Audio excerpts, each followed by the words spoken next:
Shri Ishwara Navodaya coaching centre Irkalgada taluk ಜಿಲ್ಲಾ ಕೊಪ್ಪಳ 3, 4 ಮತ್ತು 5ನೇ ತರಗತಿಯ ವಿದ್ಯಾರ್ಥಿಗಳಿಗೆ ನವೋದಯ ಆದರ್ಶ ವಿದ್ಯಾಲಯ, ಸೈನಿಕ ಶಾಲೆ, ಕಿತ್ತೂರು ಚೆನ್ನಮ್ಮ, ಅಳಿಕೆ, ಮುರಾರ್ಜಿ ದೇಸಾಯಿ, ಮುದ್ದೇನಹಳ್ಳಿ ವಸತಿ ಶಾಲೆಗಳಿಗೆ ಪ್ರವೇಶ ಪರೀಕ್ಷೆ ಪೂರ್ವ ತರಬೇತಿ ಕೇಂದ್ರ ಇರ್ಕಲ್ಗಡ.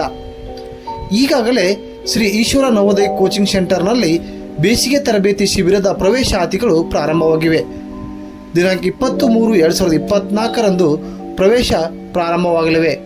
2-4-2024 ತರಗತಿ ಪ್ರಾರಂಭವಾಗಲಿದೆ. ಆದಷ್ಟು ಬೇಗ ತಾವು ತಮ್ಮ ಮಕ್ಕಳಿಗೆ ಉತ್ತಮ ಗುಣಮಟ್ಟದ ಶಿಕ್ಷಣ ನೀಡಲು ಶ್ರೀ ಈಶ್ವರ ನವೋದಯ ಕೋಚಿಂಗ್ ಸೆಂಟರ್ ಇರ್ಕಲ್ಗಡಕ್ಕೆ ಸೇರಿಸಿ. ಹೆಚ್ಚಿನ ಮಾಹಿತಿಗಾಗಿ ಸಂಪರ್ಕಿಸಿ ಶ್ರೀ ನಾಗರಾಜ್ ಆರ್ ಗುಡಿ. ಇವರ ಮೊಬೈಲ್ ಸಂಖ್ಯೆ 97 31 30 27 40.